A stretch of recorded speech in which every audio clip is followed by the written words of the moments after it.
நாட்டுக்காக உழைப்பதற்கே அண்ணா பிறந்தார்.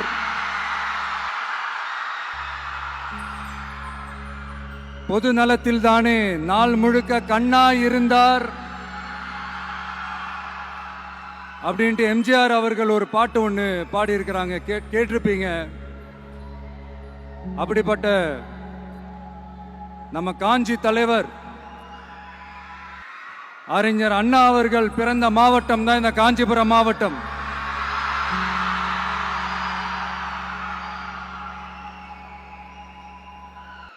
தன்னுடைய வழிகாட்டின்றதுனாலேயே தான் ஆரம்பிச்ச கட்சியினுடைய கொடியில அறிஞர் அண்ணா அவர்களை வச்சவர் எம்ஜிஆர். ஆனா அறிஞர் அண்ணா அவர்கள் ஆரம்பிச்ச அந்த கட்சியை அதுக்கப்புறம் கைப்பற்றினவங்க என்னெல்லாம் பண்றாங்கன்னு நான் சொல்லிதான் உங்களுக்கு தெரியணுமா என்ன? மக்களே, உங்களுக்கு தான் அது நல்லா தெரியுமே.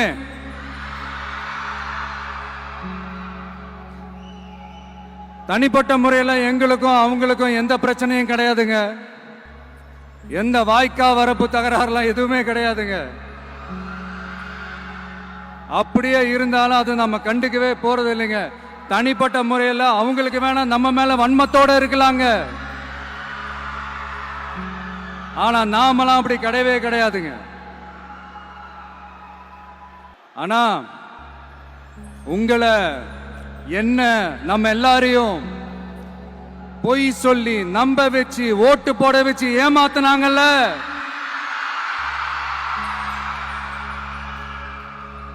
அப்படி ஏமாத்தி ஆட்சிக்கு வந்து நல்லது செய்யற மாதிரி நடிக்கிறாங்கல்ல, நாடகம் ஆடுறாங்கல்ல,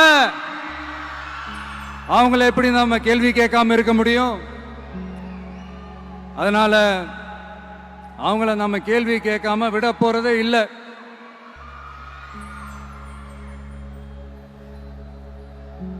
இதையே நான் காஞ்சிபுரம் மாவட்டத்தில் இருந்து நான் சொல்றேன்னா, தெரிஞ்சோ தெரியாமலோ இந்த மாவட்டத்துக்கும் நமக்கும் ஆட்டோமேட்டிக்காவே ஒரு கனெக்ஷன் ஒன்று ஏற்படுதுங்க.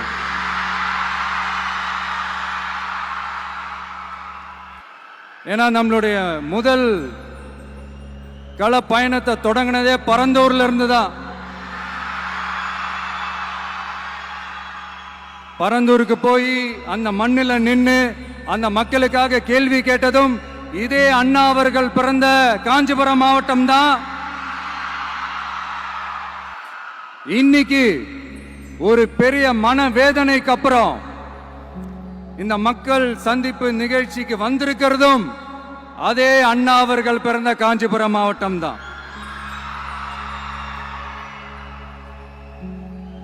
அதனால நமக்கு எல்லாமும் கொடுத்த நம்ம மக்களுக்காக எல்லா நல்லதையும் செய்யணும். அதுவும் சட்டப்பூர்வமாக செய்யணும், அங்கீகாரத்தோட செய்யணும், அதிகாரப்பூர்வமாக செய்யணும், ஒட்டுமொத்த தமிழ்நாட்டு மக்களுக்கும் செய்யணும், ஒரே மாதிரி செய்யணும், ஒரே எண்ணத்தோட செய்யணும். அந்த ஒரே லட்சியத்தோட தான் நாம் அரசியலுக்கே வந்திருக்கிறோம்.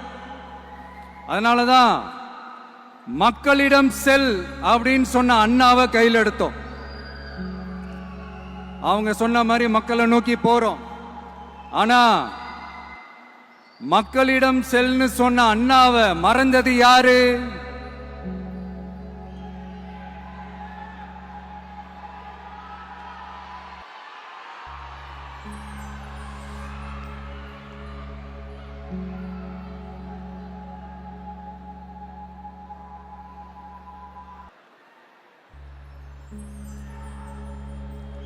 கொள்கையா?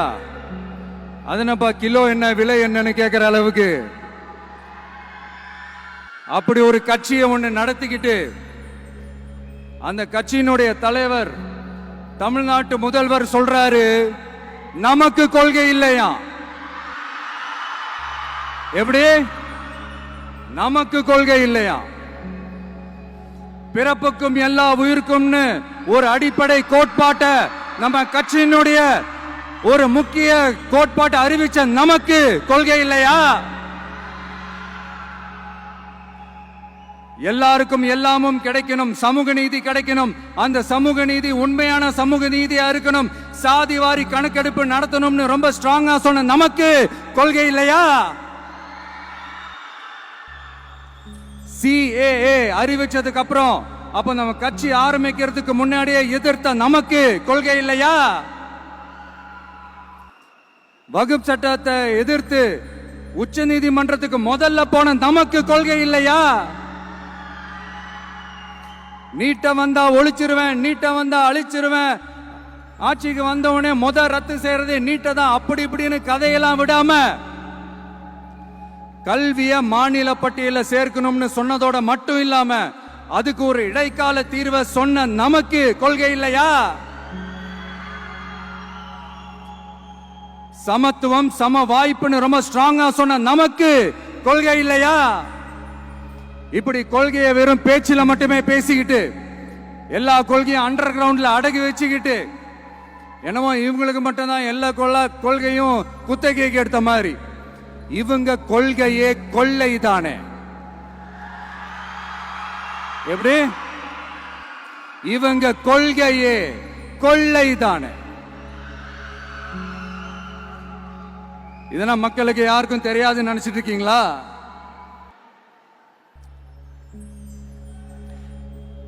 எங்க கட்சி ஒன்றும் சங்கரமணம் இல்லைன்னு சொன்னது யாரு? யார் சொன்னாங்க? ஏன் சொன்னாங்க? எதுக்கு சொன்னாங்க? இப்ப உங்க கட்சியில என்ன நடந்துகிட்டு இருக்குது அதையும் கொஞ்சம் யோசிச்சு பாருங்க, இதையும் கொஞ்சம் யோசிச்சு பாருங்க. அதனால பாப்பா, பவள விழா பாப்பா, நீ பாசாங்கு காட்டாத பாப்பா, நீ நல்லவர்கள் போல் நடிப்பதை பார்த்து நாடே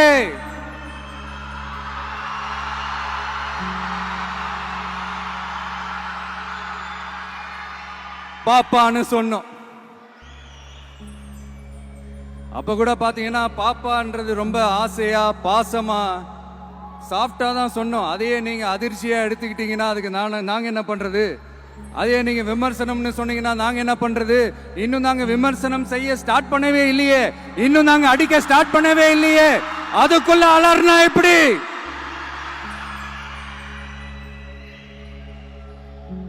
அதனால உங்க அரசவை புலவர்கள் யாராவது இருந்தாங்கன்னா கர்ச்சீஃப் எடுத்து அவங்க கண்ணீரை துடைத்து விடுங்கள்.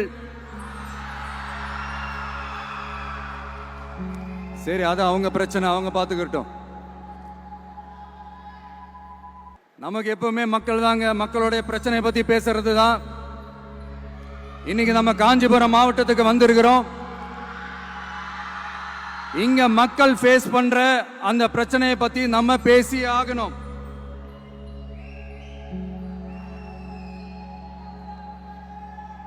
இந்த காஞ்சி மண்ணை வாழ வைக்கிற ஜீவ நதி பாலாறு, உயிர் நதி பாலாறு. இந்த மக்களோட உயிரோடவும் ரத்தத்தோடும் கலந்து ஓடுவது பாலாறு. அந்த பாலாறை இன்னைக்கு பெரியார் பெயரையும் அண்ணா பெயரையும் சும்மா பேருக்கு வச்சுக்கிட்டு ஆட்சி நடத்துறவங்க என்ன பண்றாங்க தெரியும்ல?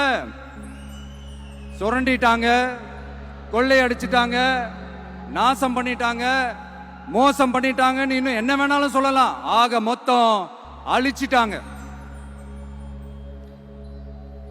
இதை நான் ஏதோ போற போக்கில் ஏதோ அடிச்சு விடலங்க, ஆதாரத்தோட தான் சொல்றேன். அனுமதிக்கப்பட்ட அந்த லெவலை தாண்டி 22,70,000 யூனிட் மணலை கொள்ளையடிச்சிருக்கிறாங்க. ஆக மொத்தம் இதுல அவங்க அடிச்ச கொள்ளை எவ்வளவு தெரியுமா? ரொம்பலாம் இல்ல, கம்மி தான். 4,730 கோடி. கம்மி தான் இல்ல?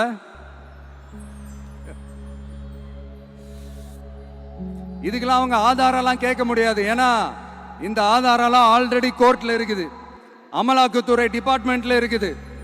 அந்த டிபார்ட்மெண்ட்ல வேலை செஞ்ச சில நல்லவர்கள் அவங்க அடிச்ச அந்த கொள்ளையெல்லாம் தாங்க முடியாம வெளியில சொன்ன அந்த ஆதாரங்கள் இதெல்லாம் சம்பந்தப்பட்டவங்களுக்கு இன்னும் நல்லாவே தெரியும். அதனால இது சம்பந்தமா ஆதாரங்களை கொடுலாம் அவங்க கேட்க முடியாது.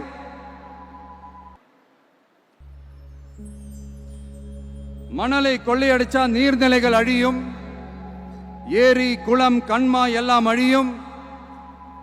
இதெல்லாம் அழிஞ்சா விவசாயம் அழியும், விவசாயம் அழிஞ்சு போனா விவசாயிகள் அழிஞ்சிருவாங்க.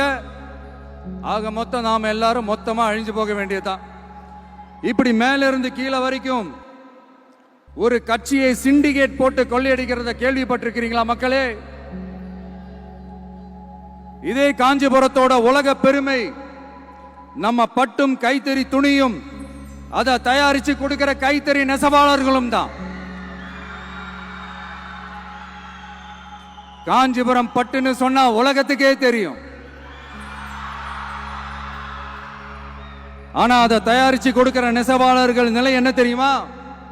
வறுமை, துன்பம், கந்துவட்டி கொடுமை.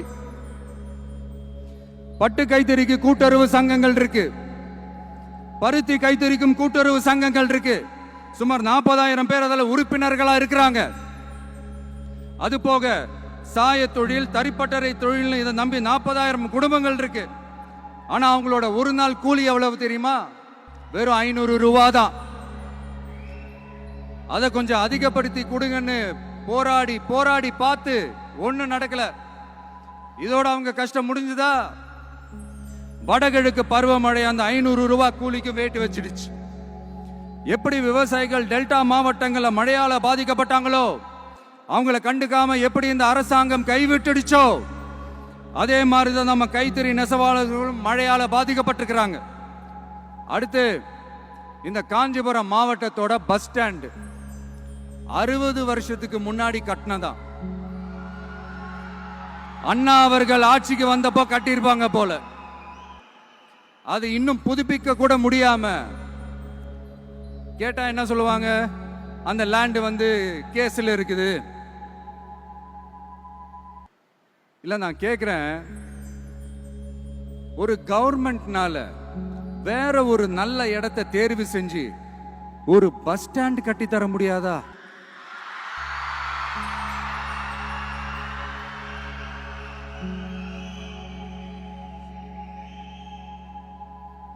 பிரச்சனை என்ன தெரியுமாங்க? அவங்களுக்கு மக்களை பத்தி யோசிக்கிறதுக்கே நேரம் இல்லை. அதுதான் பிரச்சனை. அடுத்து பாலாஜாபாத் பக்கத்துல அவலூர் ஏரி இருக்கு. அது பாலாற்றை விட உயரமா இருக்கு. அதனால என்ன ஆகுதுன்னா, ஆத்து தண்ணி ஏரிக்கு போக முடியாம போயிடுது. அதை சரி பண்ணி அந்த இடத்துல ஒரு தடுப்பணையை கட்டினா ஏரி நிறைய தண்ணி நிற்கும். அப்படி நின்னா அவலூர் மட்டும் இல்ல, ஆசூர் உட்பட இன்னும் எத்தனை கிராமங்கள், எத்தனை ஆயிரம் ஏக்கர் விவசாயம் நல்லா நடக்கும். இதுக்கு இன்னும் எத்தனை வருஷம் மக்கள் கோரிக்கை கொடுக்கணும், மக்கள் போராடணும். இந்த பிரச்சனையெல்லாம் இருக்கிற அதே காஞ்சிபுரம் மாவட்டத்தில் தான் பரந்தூர் ஏர்போர்ட் கட்டுற பிரச்சனையும் இருக்குது. அந்த பிரச்சனையில கண்டிப்பா நாங்க விவசாயிகள் பக்கம் தான் நிற்போம். அதுல எந்த மாற்று கருத்துமே கிடையாது. இந்த கவர்மெண்ட் பரந்தூர் விவகாரத்தில் எங்களுக்கோ இல்ல விவசாயிகளுக்கோ எந்த விதமான காரணங்கள் சொல்லி எஸ்கேப் ஆகவே முடியாது. இப்படி மக்களுக்காக மக்களோட பிரச்சனைகளை எடுத்து பேசுறதுனால ஆட்சியில் இருக்கிறவங்களுக்கு நம்ம மேல ஒரு ஆத்திரம் வரத்தானே செய்யும். அதனாலதான் நீங்க பாத்தீங்கன்னா சட்டசபையில் ஆரம்பிச்சு ஒரு சாதாரண நிகழ்ச்சி வரைக்கும் எல்லா மேடையிலையும் மேடைக்கு மேடை டிவிக்கே தான். டிவிக்கே அவதூறு, அவதூறு டிவிக்கே, டிவிக்கே அவதூறு, அவதூறு டிவிக்கே.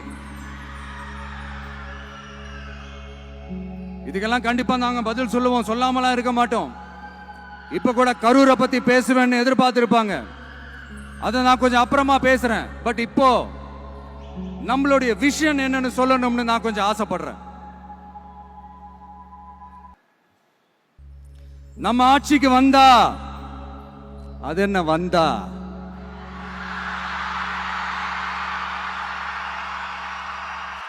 வருவோம். மக்கள் கண்டிப்பா நம்மளை வர வைப்பாங்க. மக்களுக்கான ஆட்சியை மக்களே விரும்பி வர வைக்கத்தானே செய்வாங்க. அப்படி மக்களால் அமைக்கப்பட போற நம்ம ஆட்சியில நம்ம என்ன செய்ய போறோம்ன்றது அதுக்கான அந்த தேர்தல் அறிக்கையில அதுக்கான விளக்கத்தை டெஃபினட்டா கொடுப்போம். பட் அதுக்கு முன்னாடி ஒரு சின்னதா லைட்டா நான் கொஞ்சம் அதை சொல்லணும்னு ஆசைப்படுறேன். எல்லாருக்கும் நிரந்தரமான வீடு இருக்கணும்.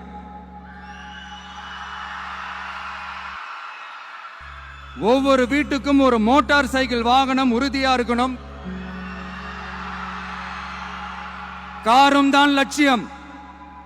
அதுக்கான வசதி வாய்ப்பை உருவாக்குற அளவுக்கு பொருளாதார வளர்ச்சிக்கு வழியை உண்டாக்கணும். ஒவ்வொரு வீட்டில் இருக்கிற ஒவ்வொருத்தரும் மினிமம் டிகிரி படிச்சிருக்கணும்.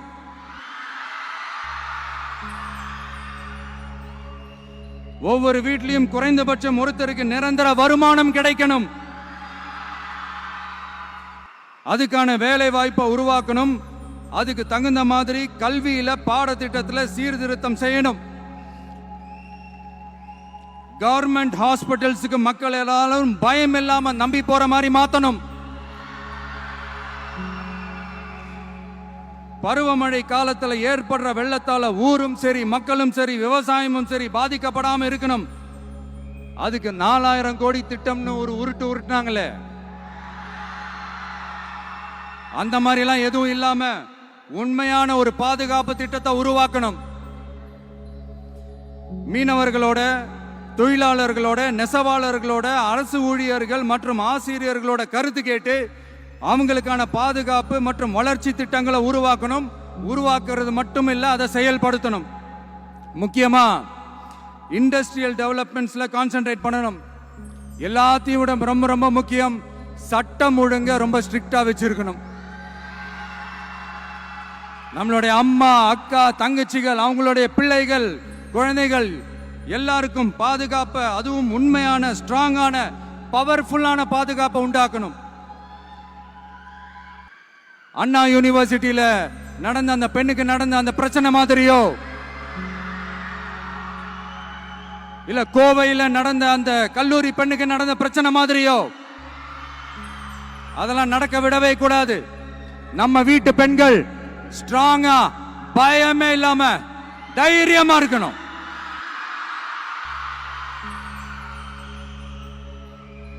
இதை எப்படி செயல்படுத்த போறோன்றது முன்னாடி சொன்ன மாதிரி நம்மளுடைய தேர்தல் அறிக்கையில் அதுக்கான விளக்கத்தை ரொம்ப டீட்டெயில்டா கொடுப்போம். நான் சும்மா மற்றவங்க மாதிரி அவங்கள மாதிரி எல்லாத்தையும் அடிச்சு விட்டுட்டு ஏமாத்துற வேலையெல்லாம் இங்க கிடையாது நம்ம கிட்ட. நான் மறுபடியும் சொல்றேன், நம்ம அரசியலுக்கு வந்தது உங்களுக்கு நல்லது நல்லது நல்லது மட்டுமே செய்யறது தான். எங்களுக்கு வேற எந்த அஜெண்டாவும் கிடையாது. அதனாலதான் பாத்தீங்கன்னா கொள்கை எதிரி யாரு, அரசியல் எதிரி யாருன்னு திட்டவட்டமா சொல்லிட்டு அது வெளியே சொல்லிட்டு களத்துக்கு வந்திருக்கிறோம். அதுல எந்த விதமான குழப்பமோ எந்த விதமான ஊசலாட்டமோ எதுவுமே இருக்க போறதில்ல. இந்த விஜய் சும்மா எதையும் சொல்ல மாட்டான். ஒன்னு சொன்னா அதை செய்யாம விட மாட்டான். அது மக்களுக்கு நல்லாவே தெரியும். அப்புறம் ஒரு அதிசயம் சொல்ல முடியாது, இது ஒரு கண்டுபிடிக்க முடியாத ஒரு உண்மைன்னு சொல்லலாம். அது என்னப்பா, அது தற்குறியா?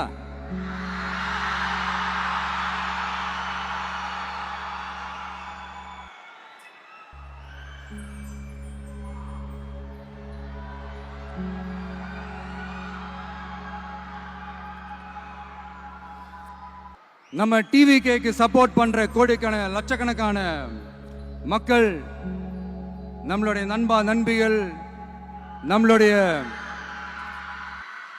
ஜென்சி கிட்ஸ் எல்லாரையும் தற்குறிகள்னு சொல்லி வாங்கி கட்டிக்கிட்டு இப்போ அவங்களாம் தற்குறி எல்லாம் கிடையாது, அப்படிலாம் அவங்கள கூப்பிடாதீங்க. அவங்க சங்கிகள்லாம் கிடையாது, அப்படிலாம் அவங்கள கூப்பிடாதீங்கன்னு சொல்லி ஒரு குரல். யாருடா அந்த குரல் அப்படின்னு பார்த்தா, இப்ப ரீசெண்டா அறிவு திருவிழான்னு ஒண்ணு நடத்தினாங்கல்ல, சாரி, அவதூறு திருவிழா. அதுல அவங்க தலைமையே குழப்பற மாதிரி, அறிவு கண்ணை திறந்து வைக்கிற மாதிரி ஒருத்தர் பேசியிருக்கிறார். அவரு யாருன்னா அது அவங்களோட எம்எல்ஏவே.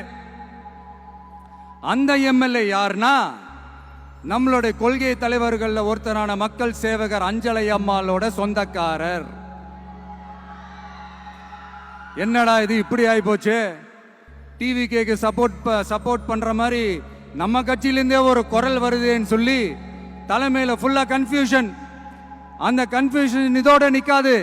அந்த ஆதரவு குரல் ஒரு வீடு விடாம, ஒரு இடம் விடாம, எல்லா இடத்திலையும், எல்லா வீட்லயும் இன்னும் பலமா எதிரொலிக்குதான் இல்லையான்னு பாருங்க. சும்மா பிளாஸ்ட் தான்.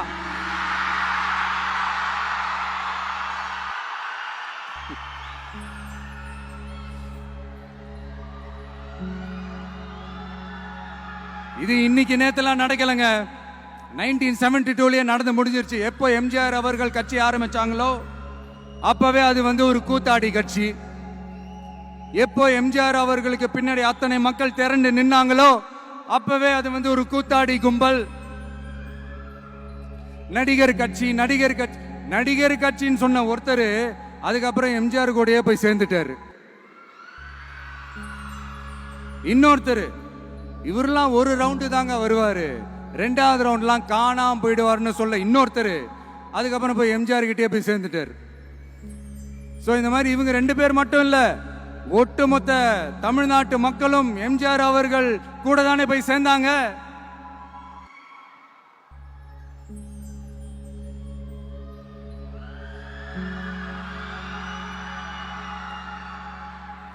அதனால இது வரலாறு. இந்த வரலாறு நம்மளை விட அவங்களுக்கு இன்னும் நல்லாவே தெரியும். அதனாலதான் பாத்தீங்கன்னா 53 வருஷமா அதே கதறல்கள். கூத்தாடி கூட்டம், நடிகர் கட்சி, நடிகர் கூட்டம், இப்படி. மர்மயோகின்ற ஒரு படத்துல அவருடைய கேரக்டர் பேர் கரிகாலன். அதுல ஒரு சூப்பர் டயலாக் ஒன்னு சொல்லியிருப்பாரு. குறி வைத்தால் தவற மாட்டேன், தவறுமானால் குறியே வைக்க மாட்டேன்.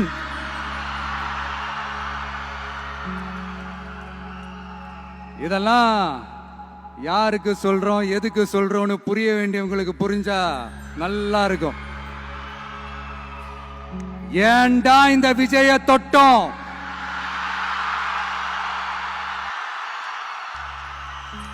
ஏண்டா விஜய் கூட இருக்கிற அந்த மக்களை தொட்டோம்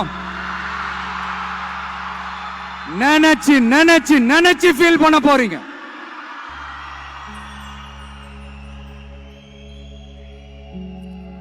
அப்புறம் நமக்கு இந்த அரசியல் புரிதல்லாம் இல்ல, அது இல்ல, இது இல்ல. அப்புறம் நான் கேக்குறேன், மக்கள் எல்லாரும் உங்களுக்கு தற்குறிகளா?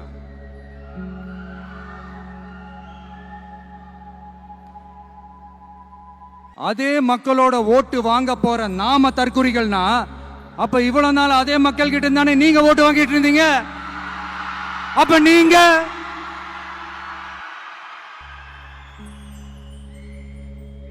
அந்த மக்களுக்கு நீங்க காட்டுற மரியாதையும் நன்றியும் இதுதானா?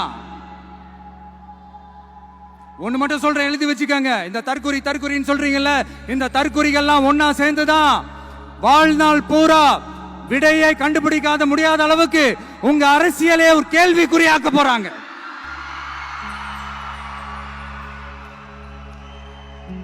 இவங்கெல்லாம் யாரும் இங்க தற்குறிகள்லாம் கிடையாது.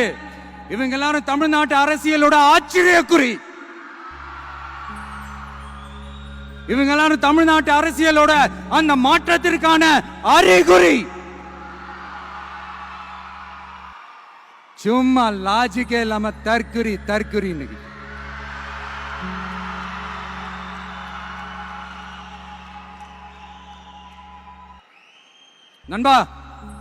நண்பி,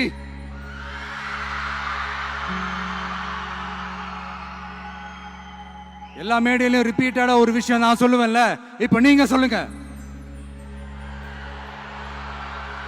ஒன்னு, இன்னொன்னு, ரிப்பீட்.